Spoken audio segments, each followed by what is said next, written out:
join us on our crowdfunding.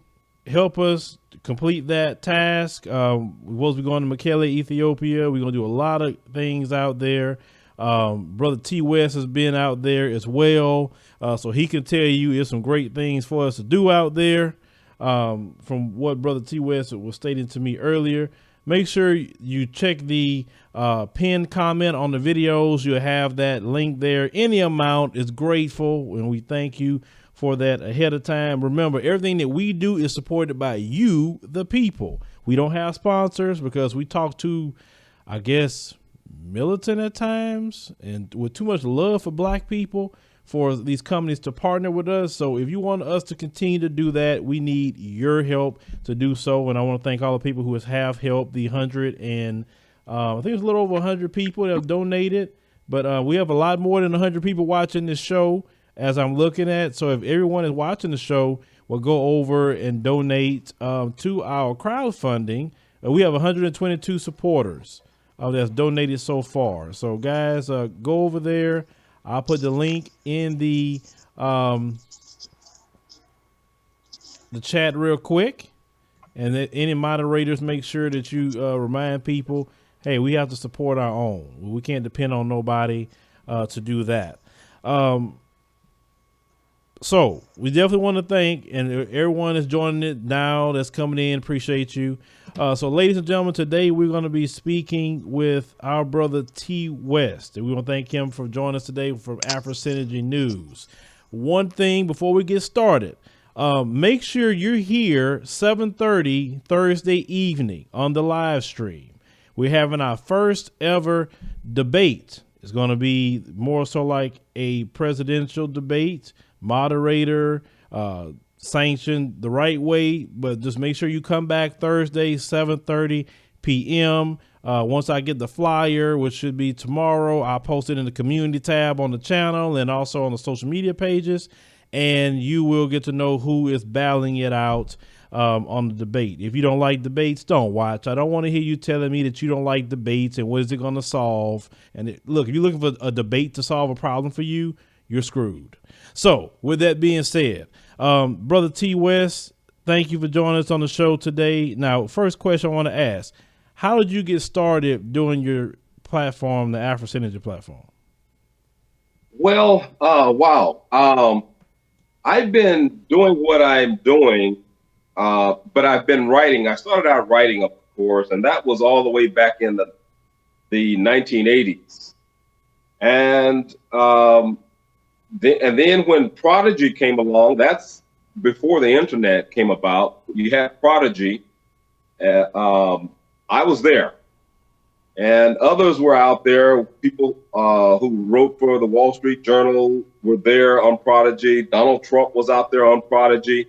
So that is where I actually got started, at least in the electronic area with media. Prior to that, I was just doing some writing.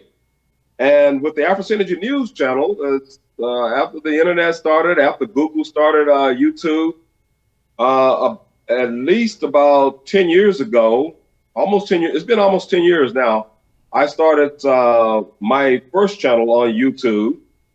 And then I started one more channel, and this is the third go around with Afrisynergy News out there on the YouTube.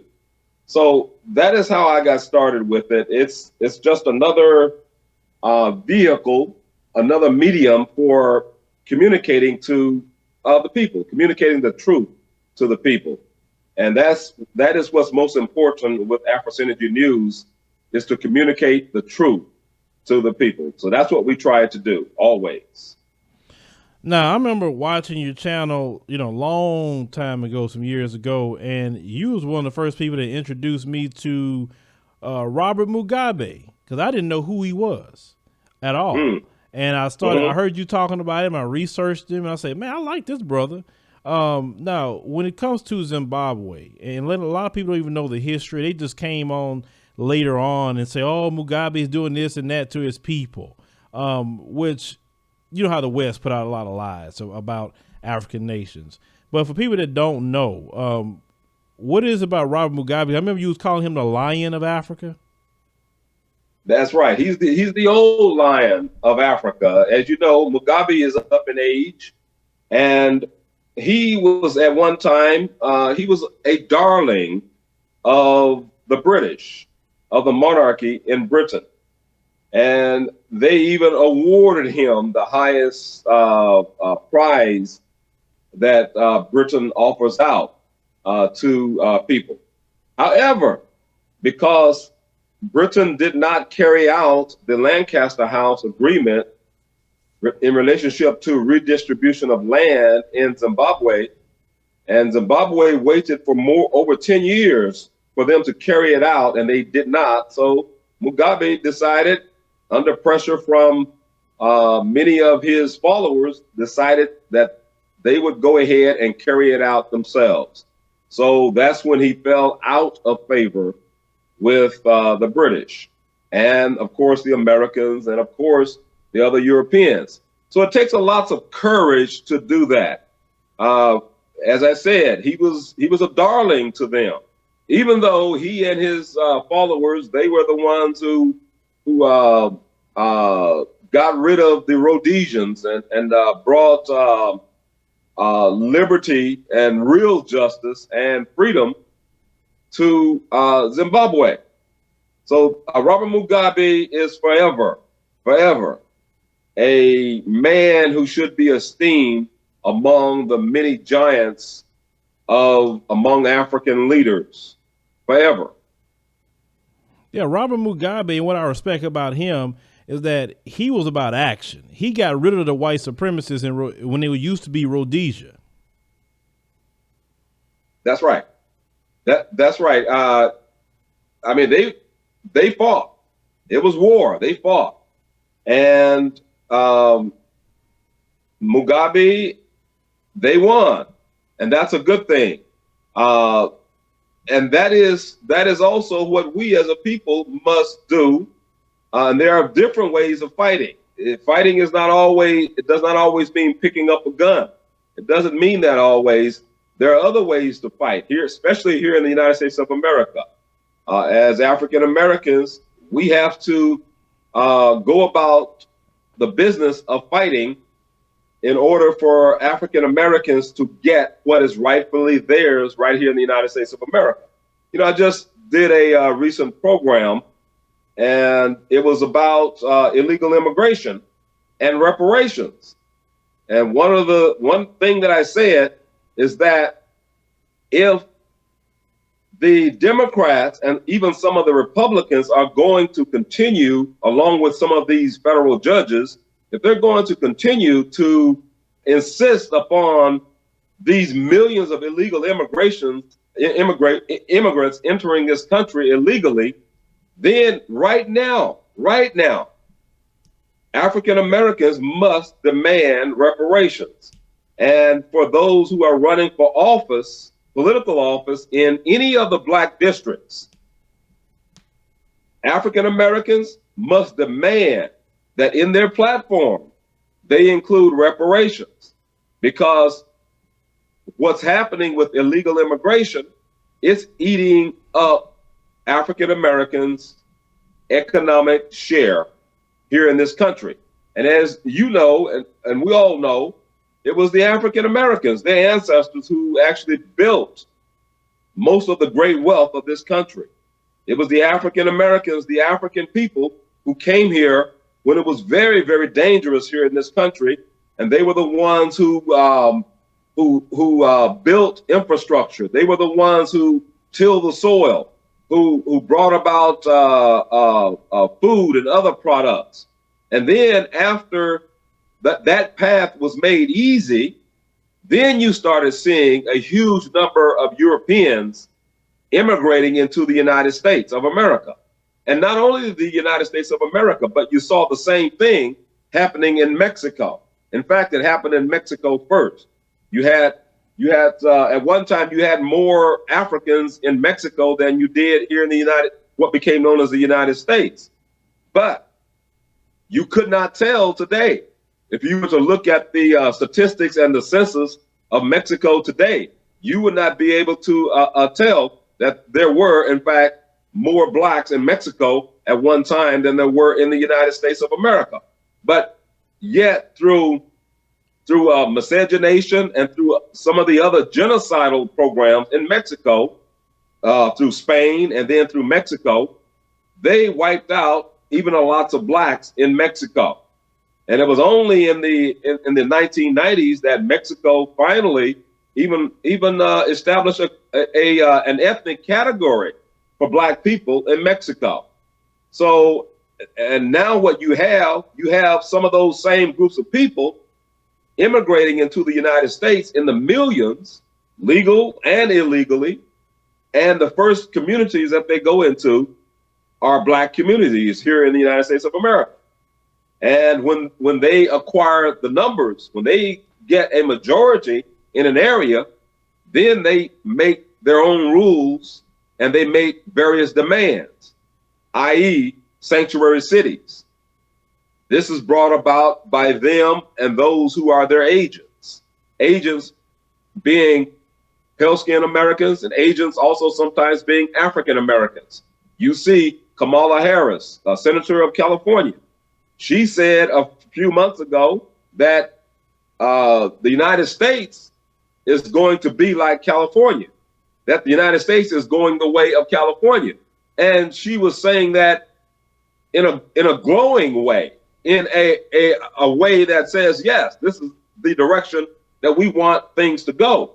And we don't want things to go that way, not if you're African Americans, because in California, more and more African Americans are falling behind in California. You know, you had affirmative action. Affirmative action was originally intended for African Americans. It was a way of trying to correct what centuries of slavery, Jim Crow, and post Jim Crow discrimination had done and is doing to African Americans.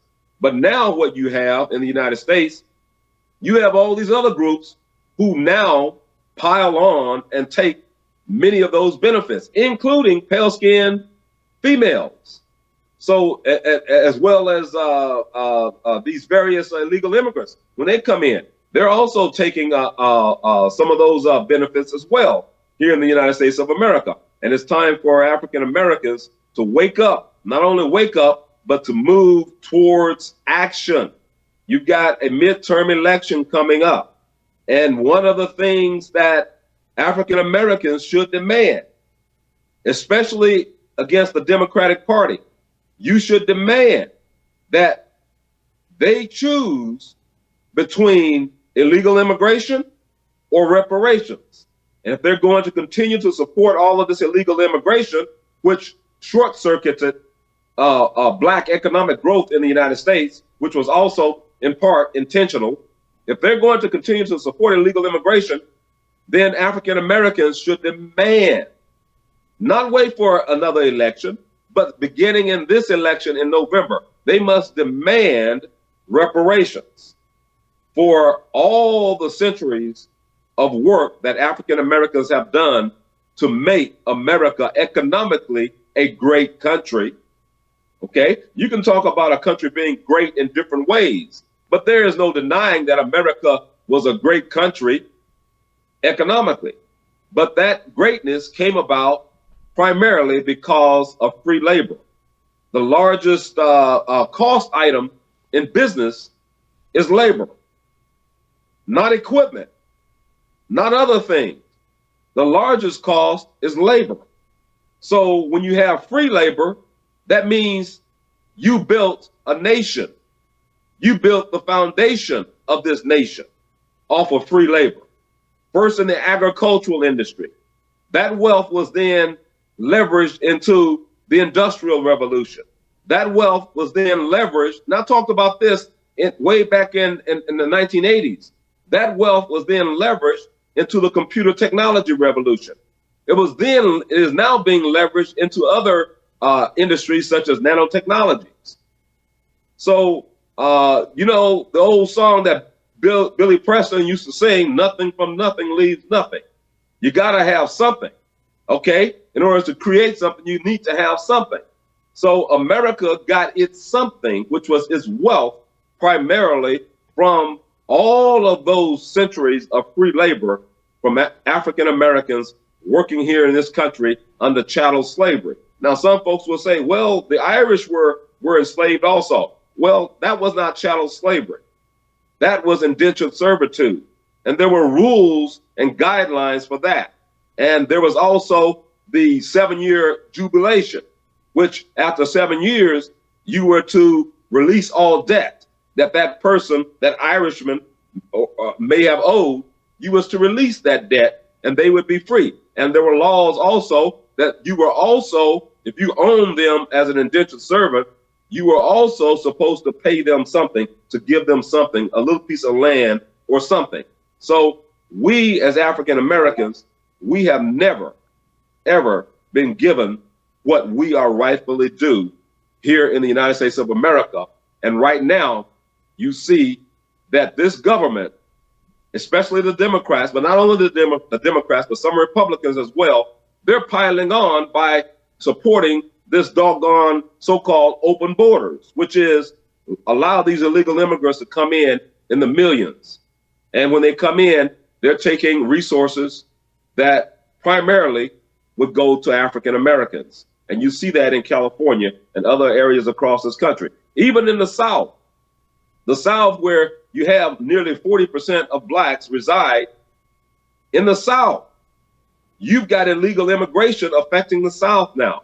You've had a 110% population growth rate of Hispanics over a 10-year period in the southern states. So that's a big issue. And it is an issue that African Americans must wake up. They must organize around it. They must act as a collective unit with regards to it.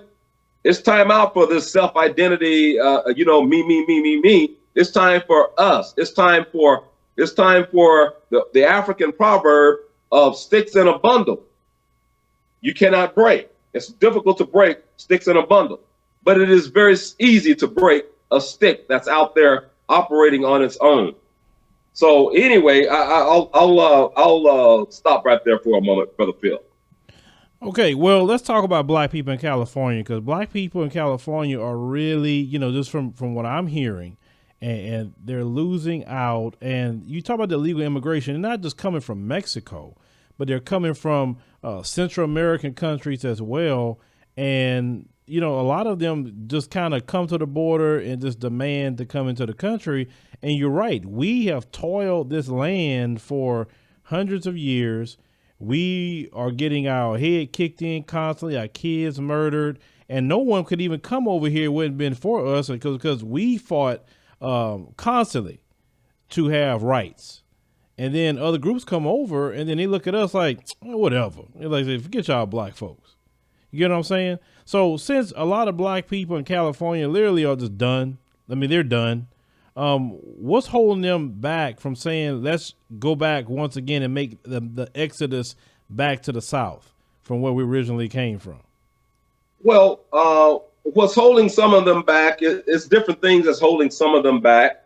Some of them, they're not familiar with the South because they themselves were born in Los Angeles, San Diego, Sacramento, or San Francisco. They were born in those areas. Their parents, their parents or their grandparents may have came from the South. So there is an unknown factor there. There's a fear factor there. So part of that has to be addressed. They have to first get rid of that fear factor. And people who have actually made that move from wherever they went, either to the West, to the Northeast, wherever they went from the South, they have to help alleviate that fear in some of those people who are considering or thinking about it, but they just don't know how to do it. They don't know people. They need to know someone. So once they know someone in the South and they know how they can adjust in the South, then that makes it a little bit easier for them to do that. And then you have some who they're comfortable relatively where they are. Especially some of the older blacks, maybe they've retired or they're about to retire, or maybe they're working for the universities there, so they feel no threat but they are a minority among blacks. So they feel comfortable being where they are, and they have no intentions of going anywhere or of moving. But for those who actually see what's happening in California, not only California, it's happening in other states as well. It's happening in Texas. And as I said, it's also happening in the South. But at least in the South, African Americans still have the numbers. They still have the population. So you have various things, as I said, that's preventing various blacks from saying, hey, look, our numbers are not good enough here. They're not big enough here, and they never will be big enough here for us to really have a strong political base. So if you don't have that political base, then you have to compromise. And even in many cases, it's not even about compromising. It's either you take it or leave it. Okay? That's what they tell some of you. And so when you compromise, you come out with terms such as, oh, people of color. In other words, you don't have the number.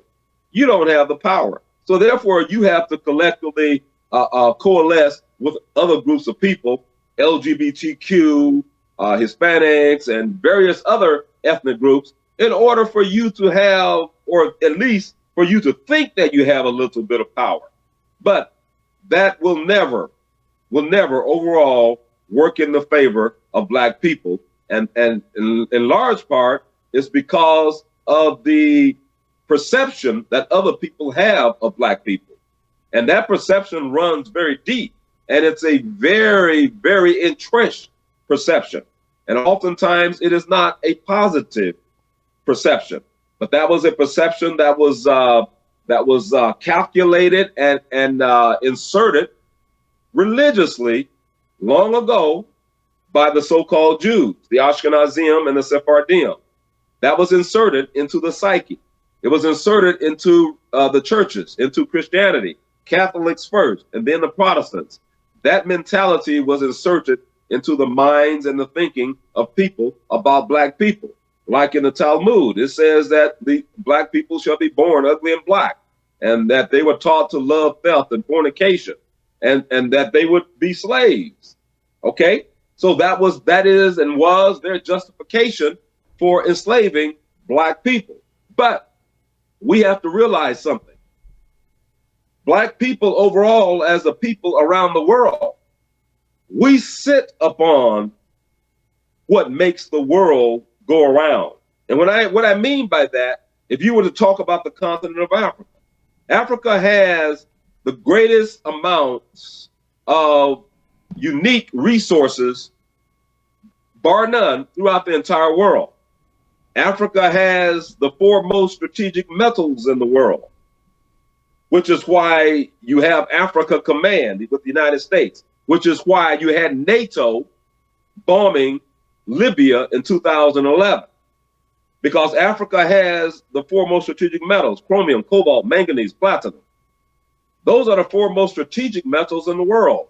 Many of those metals are used for war, used for war machines, war equipment, missile technology, used for computers, computer technology. And of course, many of you know about coltan also.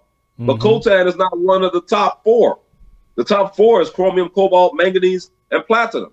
Most people don't know about that, but I've been teaching that for more than 10 years. And now I'll share a story with your viewers.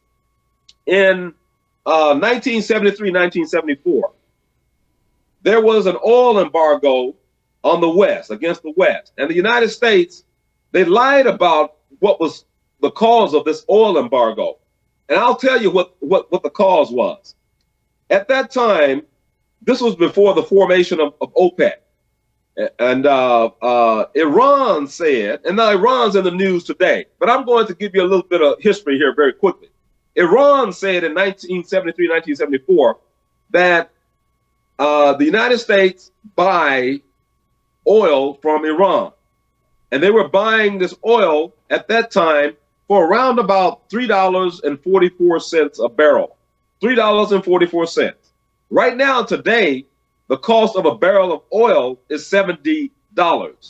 In 2008, right at the time of that, before the time of that crash, the economic crash under George Bush, the cost of a barrel of oil had reached as high as $140 a barrel. Now, I want you to think about those numbers. Think about in 1973, 1974, Western nations are paying the Iranians $3.44 a barrel for a barrel of oil. So Iran said, look, we're no longer going to sell our oil to you for $3.44 a barrel. You sell us your wheat, talking about the United States, you sell wheat to us and you mark it way up. But when we sell you our oil, you're buying it for $3.44. We will keep our oil in the ground. We will not sell it. So the United States says, okay, fine. We'll wait this out. We'll see how long you can go without getting our dollars for $3.44 a barrel. So at that time, gas lines formed across the United States. Some of your viewers are probably too young to know about all of that. But gasoline lines were forming at gas stations around the country. At that time, you had the big V8 cars and trucks. And the Japanese automobile was not popular at all in the United States. Many of the Americans, they would talk about the Japanese automobile being a death trap. It's too small. It's too this. But the Japanese automobile was fuel efficient. So with this situation with Iran, when Iran did this and they got the other OPEC members to follow suit and go along with it, they waited and they waited and they waited and they waited for several months. But in less than a year, the United States and its allies, they cried uncle. They gave up. And what Iran got from that, they got, instead of $3.44 a gallon, they got almost $12, not $3.44 a gallon, but $3.44 a barrel. They got almost $12 per barrel of oil. That is a fourfold increase, 4 times more that they're getting. So Iran, which was a poor nation, and these other OPEC nations, which were poor nations, Saudi Arabia and other OPEC nations, Nigeria and others, they began to become wealthy nations. Now, a key point in what I just said, a key point is that what the Iranians did and the other OPEC nations did, they identified their strongest assets. Now, I want you all to think about that for a moment. They identified their strongest assets. Because with African Americans, I want you to think about it for a moment. What are your strongest assets collectively as a people? Some of you, if you were to answer the question after you thought about it, you would say, well, we're great in entertainment, in sports, music, and other entertainment areas. We're great in those areas. Okay, that's an asset. Then when you look at those assets, you should ask yourself a question: how can we as a people collectively leverage those assets to maximize the gains of the group, of the collective? How can we maximize that? Now, you also have continental Africans who listen to your program. Now, to them, I say, you have to do the same thing. You have to ask yourself the question: what are our strongest assets? If I'm in Cameroon, what are the strongest assets of Cameroon? Well, you got cocoa beans. If you're in Ghana, you got cocoa beans. If you're in Ethiopia, you've got coffee beans. If you're in Nigeria, you've got oil and gas. Now, Ghana, of course, has oil and gas too. And literally, really, the entire continent of Africa has oil and gas. They actually have more oil and gas than the Arab states. But it has not yet been maximized yet. Now, not only that, but the African continent. You have the largest amount of medicinal products. Now, some ask the question, well, what the hell are medicinal products? Well, whenever you take a drug, whenever you go down to the drugstore and you consume some of these drugs, well, those drugs are coming oftentimes from plants and animals. And then what the microbiologists, what they do is they then synthesize and they maximize the strength of those drugs. But those drugs are first sourced, oftentimes, most often, from plants and animals. Now, what continent has the most and the largest amounts of animal life in the world? The African continent. So I'm just giving you all some examples of you maximizing your strongest assets. But before you can maximize it, you must first identify what those assets are.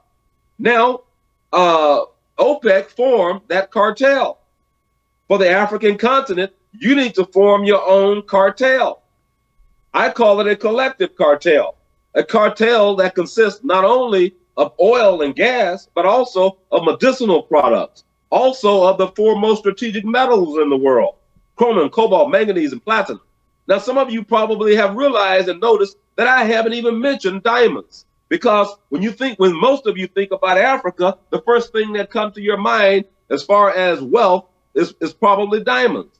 Well, diamonds have pretty much a fictitious value. Oppenheimer, they created that fictitious value in diamonds. There was a lot of propaganda and advertisement behind, diamonds are a girl's best friend. There was a lot that went into creating the psychological needs within the minds of females that you gotta have a diamond.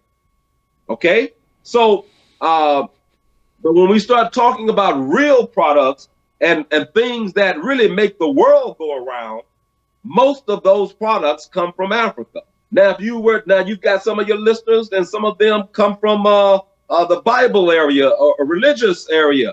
But okay, we can go there too. I mean, I cover the whole base. We were to talk about Abraham, when he left Egypt, he went south of Egypt. South of Egypt is Sudan. That is where Abraham became rich and wealthy.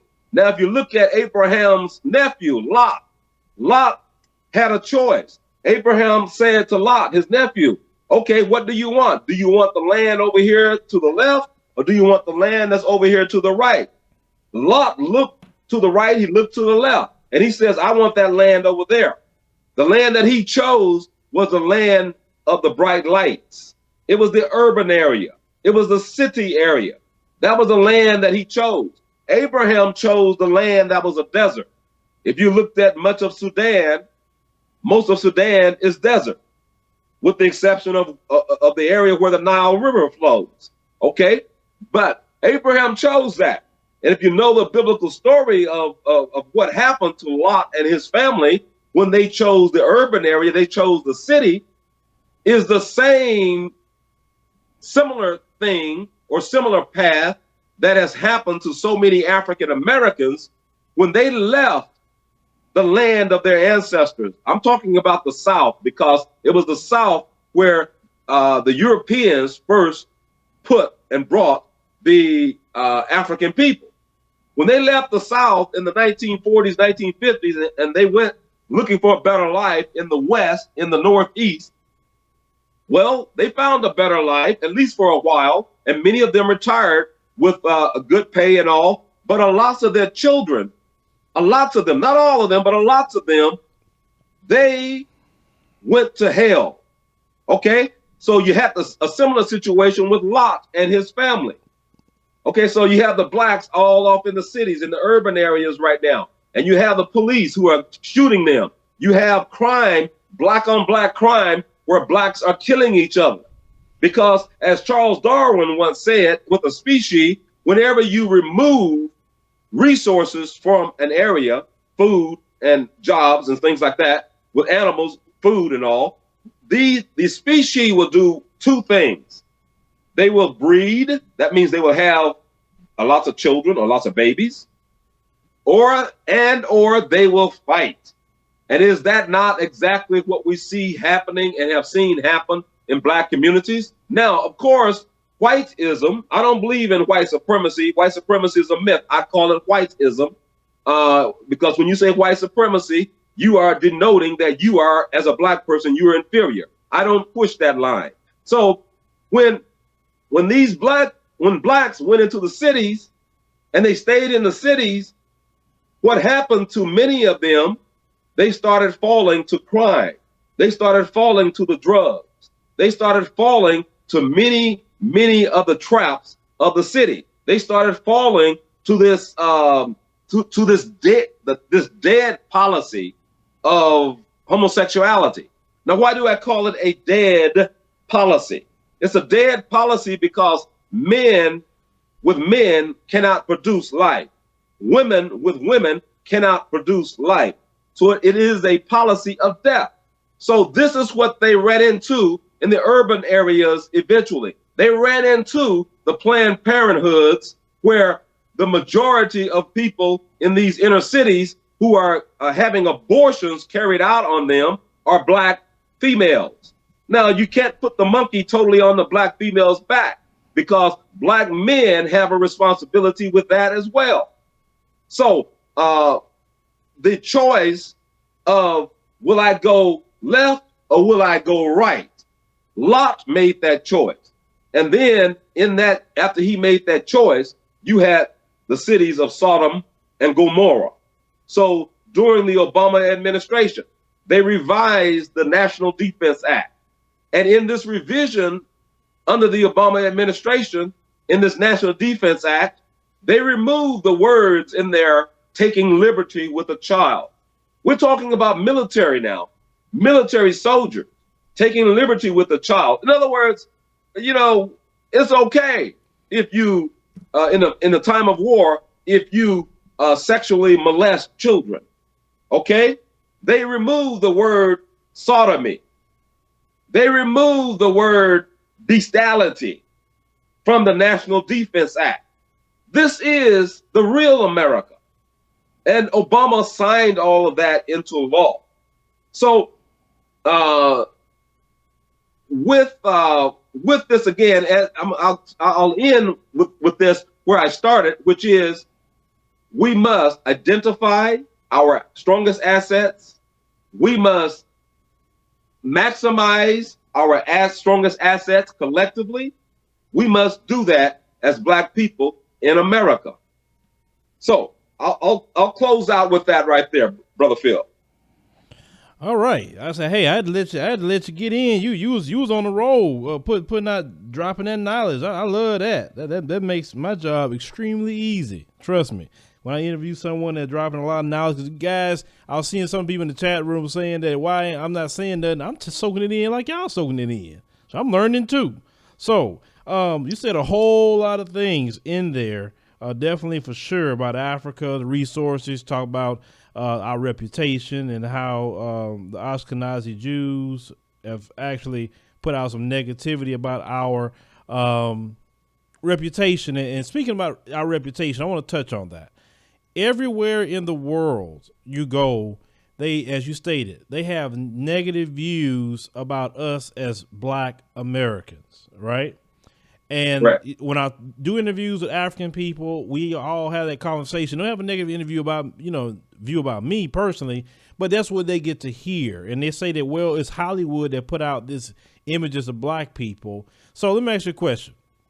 Why is it that they are so invested? Why do they must demonize black people? Is it because do they know who we really are? Is why they do it? Yes. As I said, the origins of that came from the false Jews. And it is that group who very often in America, they claim that they are in coalition with African Americans. But nothing could never, ever be further from the truth. I'm going to answer that question, but before I say that, I want to say this. You just had a report just came out about the huge problem in Australia, and it's growing with the Aboriginal people of Australia. And they're black, how they are being affected by HIV/AIDS in Australia. Now, and then also you have the cousin of HIV/AIDS, HIVL, something like that. But anyway, all of those are retroviruses. All of those were man-made. All of those were created and manufactured in 1969 under.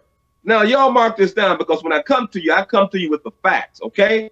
And I've been teaching this for well over, well, my God, at least 20 years or more.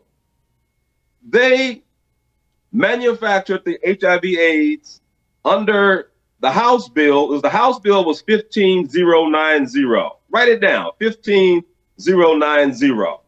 You're not going to learn this in any universities here in America or anywhere else in the world for that matter.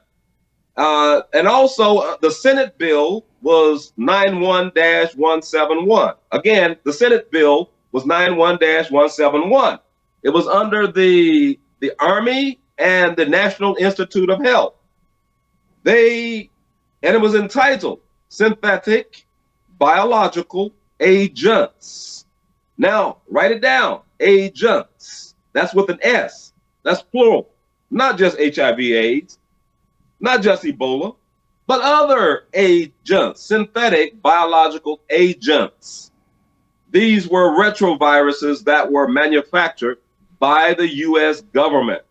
And the U.S. government worked with their European allies, France, Britain, and others, in spreading these killers. They worked with the World Health Organization in spreading these killers. So, and you have in the United States, you have, oftentimes these so-called conservative media sources, oftentimes they love to talk about black on black killing. And that is a problem, yes. But they dare not deal with the completeness and the wholeness of what I'm saying. They dare not deal with pure truth.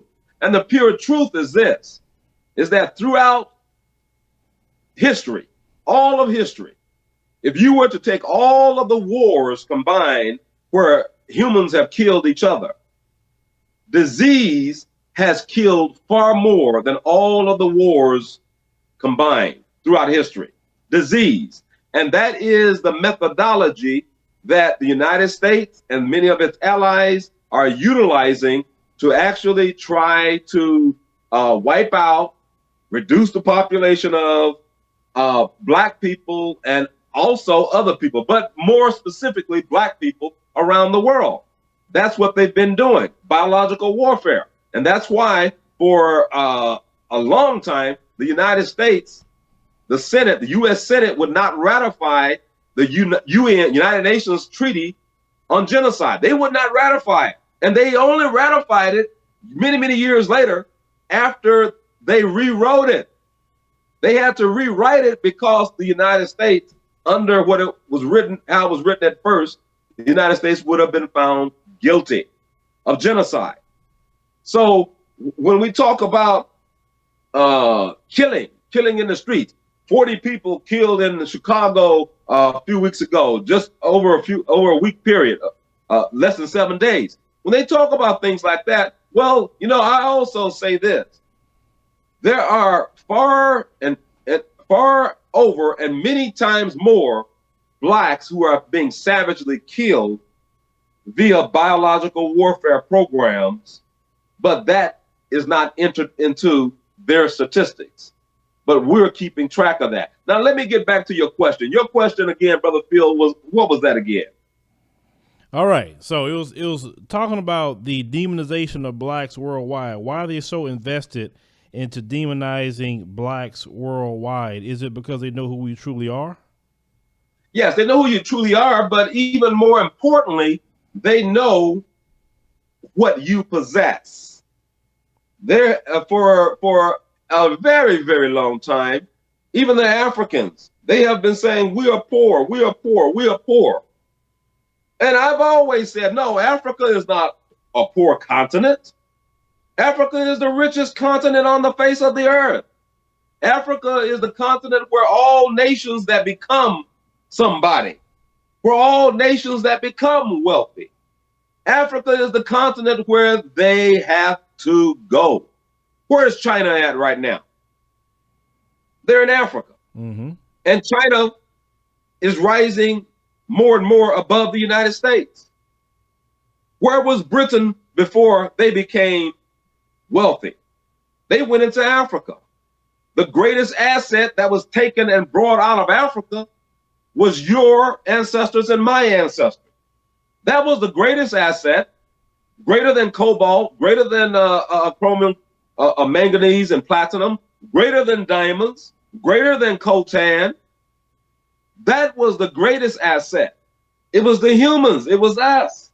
Because we would not only build the greatness of America economically, but we would also reinvigorate Western Europe, which brought Western Europe out of its dark ages.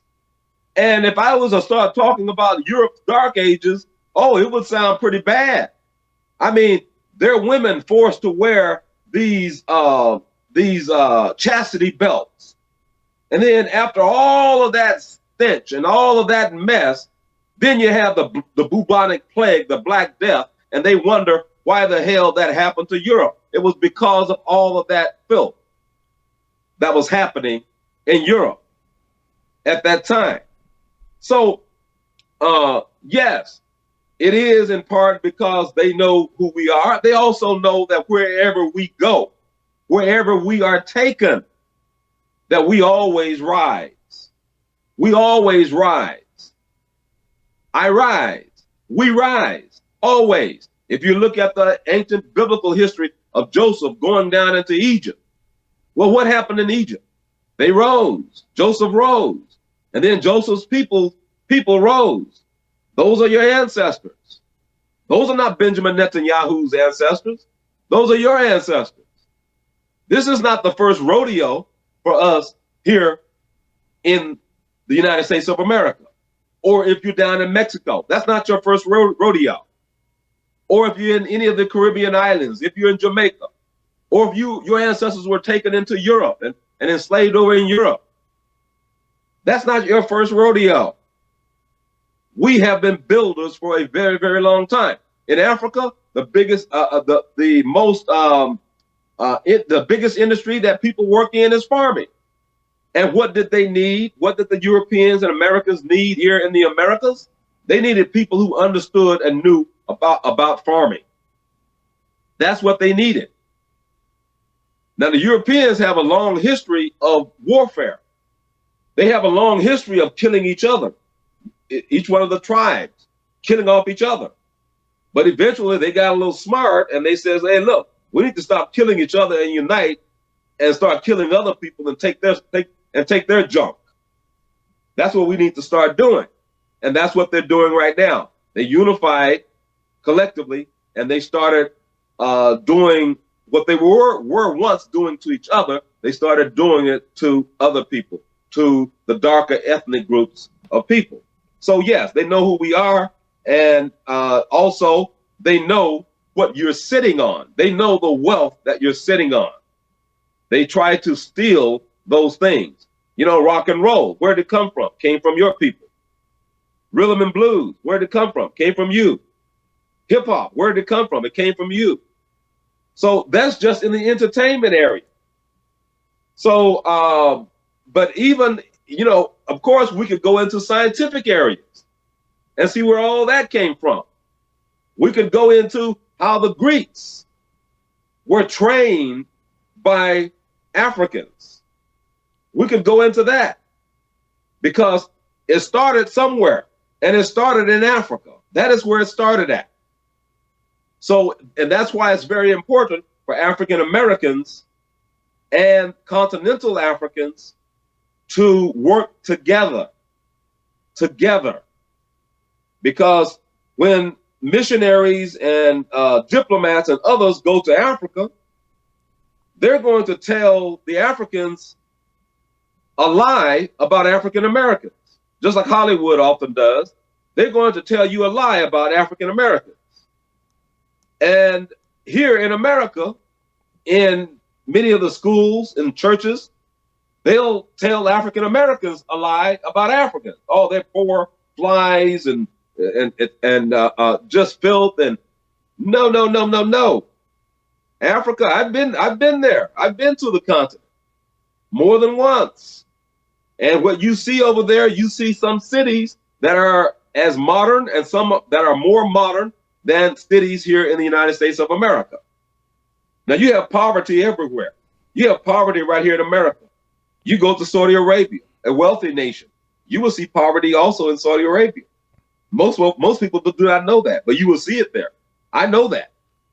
Okay, so yes, who we are and what we possess. And the most important thing is that we must know who we are, and we must know what we possess, and we must maximize what we possess.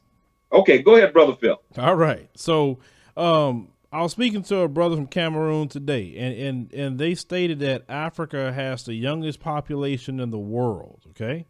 Awesome to hear that.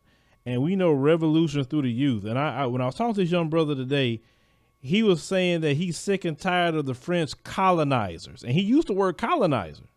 And when I heard that, I kind of perked up. I had a big smile on my face when he used the word colonizer. And of course, I'm encouraging him to join together with the people and get rid of French colonizers. Now, do you think the young population in Africa will be the turnaround of the continent? Yes, I do. But it of course, is not going to come without struggle.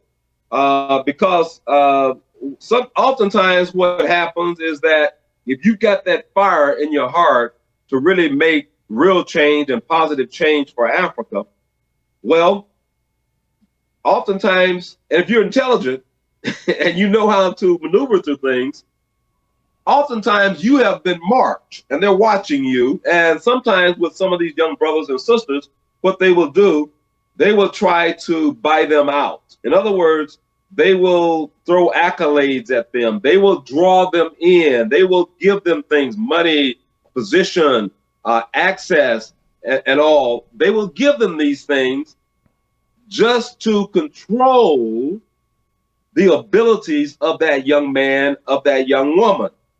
Control it for the benefits that the traditional colonists, the French, you got at least 14 Francophone countries in Africa, controlled by France, controlled by France's banking system in Africa. But that's what they want. So they're always looking for ways to control these young minds. But now that we have the internet and you have literally millions of young minds, millions of young voices. When I first started out on YouTube, there weren't a lot of us out there, and certainly wasn't a lot of us out there who were talking about what we're talking about now. Mm-hmm. But now you've got literally thousands and thousands and thousands of voices out there. That is the new paradigm that is now in place, and the genie's out of the bottle, and the status quo have been talking about and wondering how the hell can they put the genie back in the bottle? How can they throttle the power of the internet to the common man, woman? Okay, and even some children. How can they throttle that? But you cannot throttle it. You can try, but it'll pop out somewhere else. So, and we saw much of that, especially after Hillary Clinton lost, because she lost in large part because of what was happening out on social media. And that did not relate at all to the so-called Russiagate. Russia had nothing to do with Hillary Clinton losing. That's a straw man argument right there.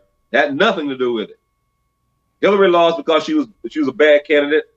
Trump won because people wanted to see something different. They thought Obama was that change.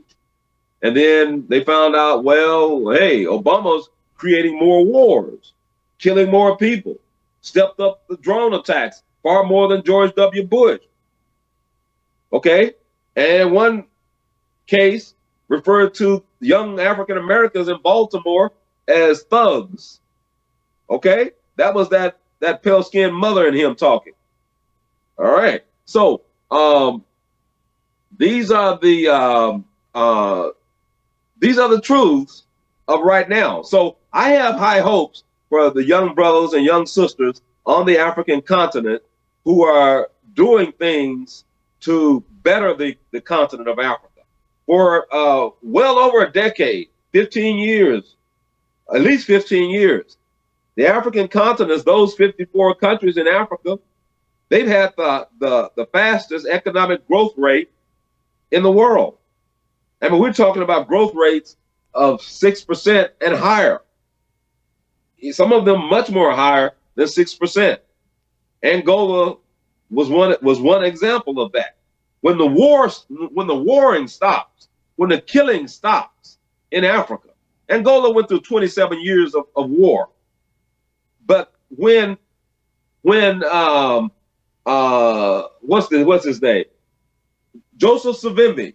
When Joseph Savimbi was no longer backed by the United States and other foreign European states, and he was killed, and that war in Angola ended, Angola's economy took off like a rocket. And just imagine when Somalia, nations like Somalia, which has experienced war for more than 23, 25 years, imagine what will happen in nations like Somalia once all of that ends. And here's another point also. I mentioned this many, many years ago. In Africa, the nations that are at war in some way, those are the very nations in Africa where foreign corporations, American and European and other corporations, those are the nations where those companies make their highest profits. Now, I want you to think about that in your Black communities right here in the United States of America. That scenario is also somewhat true in some Black communities. Companies doing business in Black communities, they'll mark up prices on things. If you're buying an automobile dealerships, they'll mark up the interest rates on vehicles that they're selling to Blacks as opposed to pale-skinned Americans. So these are forms of discrimination that is occurring still and yet to this very day in the United States of America. So, but the worst thing by far is this illegal immigration. That's the worst thing that's harming African Americans in this country. All right, Brother Phil, I'll stop right there. All right, and you definitely shared a lot of knowledge that we needed for sure, that we need to hear, and also about the House Bill 15090 and Senate Bill 91-171. I will make sure to look into those bills myself. I mean, I did hear about that program. I didn't know the House and Senate bill numbers like you do, and we all know that HIV and AIDS was created. We know that these people are creating diseases now because they were stating that Obama has shut down that program to create biological agents and different diseases. And then they say when Trump got in office, he restarted it back up, the same particular program. So then they came out with later, disease X is going to come out and wipe out millions. I'll say, okay, well, so this is their plan. They created some disease and kill off millions of people. But you know how I feel about that, Brother T. West? It's going to backfire on them. They're going to wipe out millions of their own by doing that. Yes. Those things do happen. And also for your viewers, I want you to also, write this down. Write it down, because I've been reporting on this for many, many years. I first kind of got a whiff of it in 1990. In 1990, I was in Phoenix, Arizona, and I wrote a little piece for a Black African-American newspaper there, the Arizona Informant. And it was about HIV/AIDS appearing to be a race-specific weapon, an ethnic-specific weapon. And the reason why I wrote this story was because if you look at the Center for Disease Statistics, even at that time, if you look at it now, I'm sure it's going to be the same, but it's going to be worse. If you looked at those statistics, it would show that pale-skinned female Americans virtually did not contract HIV/AIDS. Okay? And I'm like, whoa, wait a minute here now. Something's wrong with this picture here now, because I know pale-skinned females are just as promiscuous sexually as some black females, and even more so. Okay, I know that. So why aren't they contracting HIV/AIDS? I said, so I concluded that there's something going on.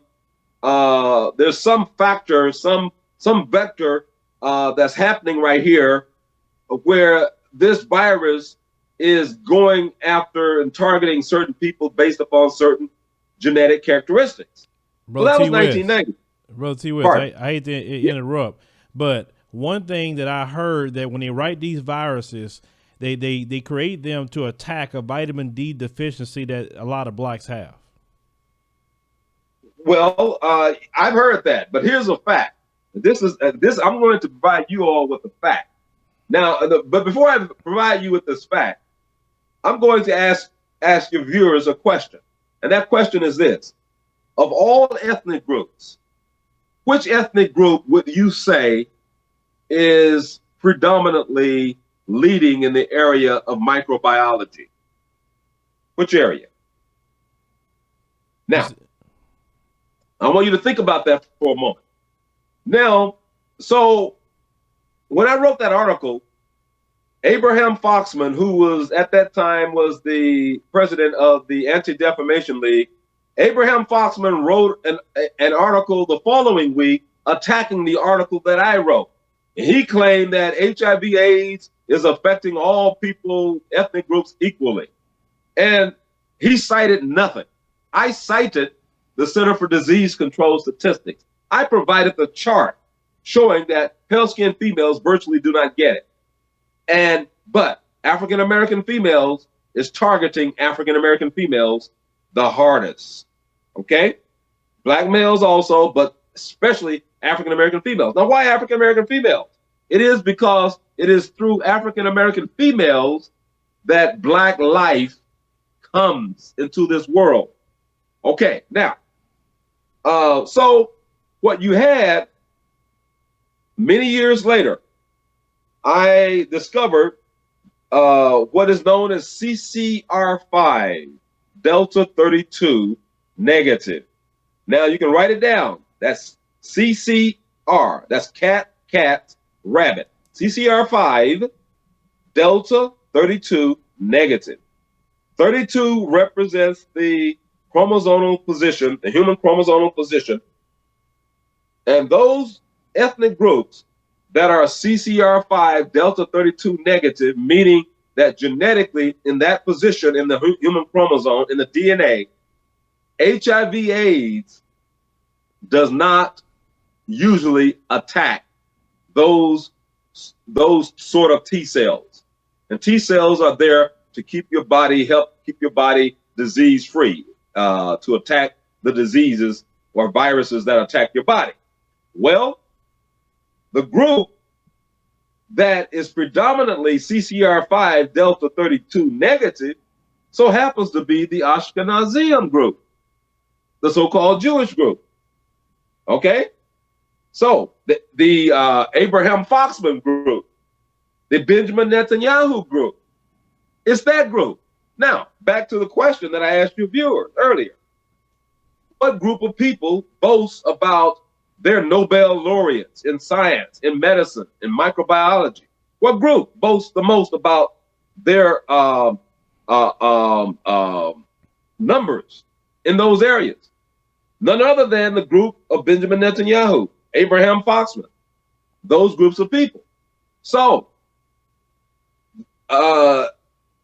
these are race or ethnic specific viruses that are designed to wipe out a certain group of people.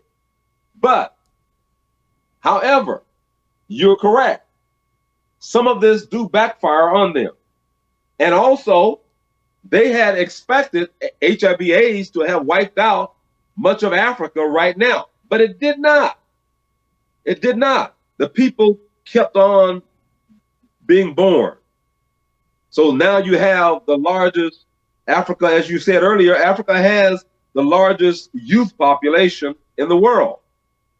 So, but then the question is, okay, now what are you going to do with all of this youth and with all of this restlessness?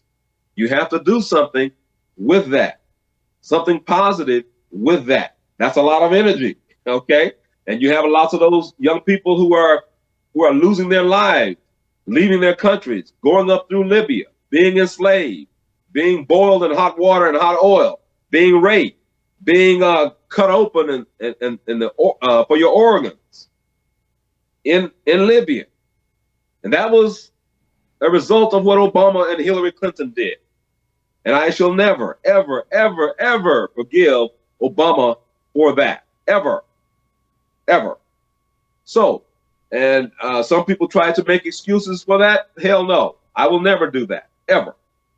It was wrong. He lied. And he know he lied. In fact, at that time, I had Cynthia McKinney, former Congresswoman of Georgia, Cynthia McKinney, on my program about a month ago. And she told me that when the bombing started in Libya, she was there. She and other delegates were there in Libya at that time when the bombs started dropping. And Libya was preparing and was putting together a package, a financial package that would benefit African Americans in the United States. But the bombing started. Okay? So, it is important that we as a people, that we embrace knowledge, that we have knowledge, that we teach each other, that we train each other. Because as it was written long ago, people perish, our people perish for lack of knowledge. But not only for lack of knowledge, some blacks, they reject knowledge. They'd rather go over and listen to some of that garbage rather than to listen to what is going to help them improve themselves and improve the lives of their children. So these things are very, very important. Your program, Brother Phil, serves a very, very important niche. And others like you, more and more like your programs, are coming on board. And we must start networking more because we have the truth. Fox News does not have the truth. CNN does not have the truth. MSNBC, they don't have the truth. CBS, ABC. And right now, the best one on television, as far as the cable news, is One America News. But they don't totally have the truth either. But they're better than the other cable news stations. So, for the American news stations I'm talking about. So I'm looking forward to working with you more, networking with you more, collaborating with you more, and just doing some things across this country to really shake this thing up and bring about the change that is really, truthfully change, and the needed change that is going to be positive, first and foremost, for our people. Charity begins at home first. We have to fix our home situation first before we start talking about fixing or working and helping someone else to fix their situation. We have been put on the back burner for far, far too long. It's time for change. And that's why I'm saying right now, Black folks need to demand for this next election. I'm saying it again, need to demand for this next election that's coming up in November. Demand that all of those candidates state their position on illegal immigration and on reparations for African Americans and make a decision about that. If you're going to support the continuance of this illegal immigration, us push for and we must get reparations, because these illegal immigrants are coming in. You've got these companies, they're looking at ways that they can exploit that cheap labor and exploit the fact that if these people are illegal, that most of them, they're not going to complain, they're not going to bitch and holler. Whereas African Americans will say, no, that's illegal. You cannot overwork me. You cannot work me through my breaks. You cannot work me through my lunch. You cannot force me to work more than 40 hours without paying overtime. Okay? The illegal immigrants, many of them, they're not going to cause a big ruckus or a big fuss about that, as long as they're illegal. Now, when they become legal due to amnesty, okay, then you will start seeing some of them complain about that. Then you will also see these corporations and companies trying to bring in more of these illegal immigrants, and sometimes they're not even illegal. They bring in legal immigrants on the H-1B and other visa programs to work more cheaply than what you work, and they complain less than you as well. So these things are very, very important, Brother Phil. Yes, sir. And with all that said, how can people find you to get more of the knowledge that you could share? You have a lot of it on your channel, but tell people how to get to it. Well, Afrisynergy News, and Afrisynergy is spelled AFRISYNERGY. Afrisynergy News. You just put that into your search engine, your Google engine. It will pop up everything. It'll pop up everything on YouTube and everything over on Facebook and whatever goes over to Twitter. It'll show you all of that. That's how you can reach the Afrisynergy News channel. And I just got back last week from a forum that we did in Washington, D.C. with my dear sister, Shirley Hazar. And that event turned out very, very good. And we need to and we must do more things like that, where we go into the various cities. We go in as a team of people, and we bring all of that collective knowledge to the table. And then we share that with the various groups who are in those particular local locales. So we're going to see more and more of that. So let's network. All right. Well, you know how I feel about that. We want to build our platform where it could be a place for all people that have knowledge and people that want to be about the unification, and also us doing great for ourselves. We definitely going to continue to network, and I want you guys to go over there, subscribe to his channel, and maybe some questions you want to ask him I didn't ask. You can ask him, on his channel. Follow him on Twitter. We'll put the links in the pinned comment once all the video starts, processing, so on and so forth. So, Brother T. West, I thank you for joining us on the show today and dropping all those gems. I'm gonna look up some of the things you was talking about because I was writing a lot of things down, and I'm always trying to learn too. So I appreciate you dropping those gems for us. Thank you, Brother Phil. And as I said, you have an excellent program. Continue doing that excellent work. And I know in the future, you've got a trip that's coming up for Africa. That will be a very, very good trip for you and your team. Yeah, we believe it will be. God be with us, and we plan on doing, we got to definitely angle how we're going to cover that. But I believe it's going to be great for the family. So, brother, take care of yourself and see you on the next one.